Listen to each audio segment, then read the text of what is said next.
Veronica Kitty Duterte, born in 2004, is the youngest daughter of former Philippine President Rodrigo Duterte and his wife Honeyland Eva, a controversial and influential political figure in the Philippines. Kitty Duterte has three older siblings, Sara Duterte, Paula Duterte, and Sebastian Z. Duterte. Sara served as mayor of Davao City, Paula served as vice mayor and representative, and Sebastian Z. Duterte is a senior police officer. Kitty Duterte, despite her family background and father's prominence, has largely maintained a private profile, limiting public interest in her life and activities. May ipinakilala na raw na binata si presidential daughter Kitty Duterte sa kanyang amang si Pangulong Rodrigo Duterte. Ano kayang naging reaksyon dyan ng Pangulo? Nakatutok si Lay Alves. Sa isang event na dinaluhan niya kamakailan, naging bahagi ng kanyang talumpati ang bunsong anak niyang si Kitty. Ang Veronica to, nagdala ng lalaki. Gusto daw ako makilala. Walang problema. Ang 14 anyos na si Kitty ang anak ni Pangulong Duterte sa kanyang partner na si Honeyland Abansenya. Kamakailan lang, umugong sa social media ang litrato ni Kitty kasama ang isang 17-year-old na binata na tulad ni Kitty ay nasa high school pa. Sa pakikipag-usap daw ng Pangulo sa binata, ito ang sinabi niya.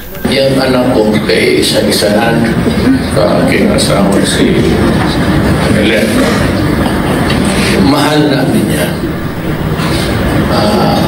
Ngayon, gusto mo na kung makilala. Kilala na kita ngayon. At least, madali kita hanapin. Sabi ko, just be decent. Bata pa yan. Sabi ko, no physical. Huwag mong hawakan maski ang kamay. Sabi ko, huwag mong halikan yan. Hindi pa pwede yan. At hindi sausawan yan. Naalala raw tuloy ng Pangulo ang isa pa niyang anak na babae na si Davao City Mayor Inday Sara Duterte. Gaya ni Sara, yung kapalayaw niya wala dito. Isa pa rin yun. Tinanong ng GMA News si Mayor Inday Sara kung gaano kahigpit bilang ama ang Pangulo. Sabi ng alkalde, istrikto talaga sa kanya ang kanilang ama pagdating sa pakikipag-boyfriend. Kwento pa niya, may boyfriend siya noon na pinagbantaan daw na sasaktan ng kanyang ama.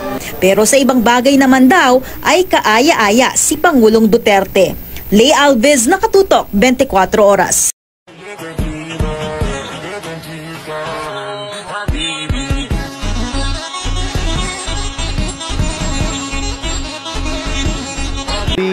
The other team had the 5-point biggest lead, by the way.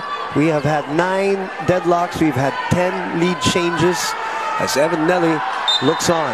When you look at both lineups, 4 guards for each and 1 big.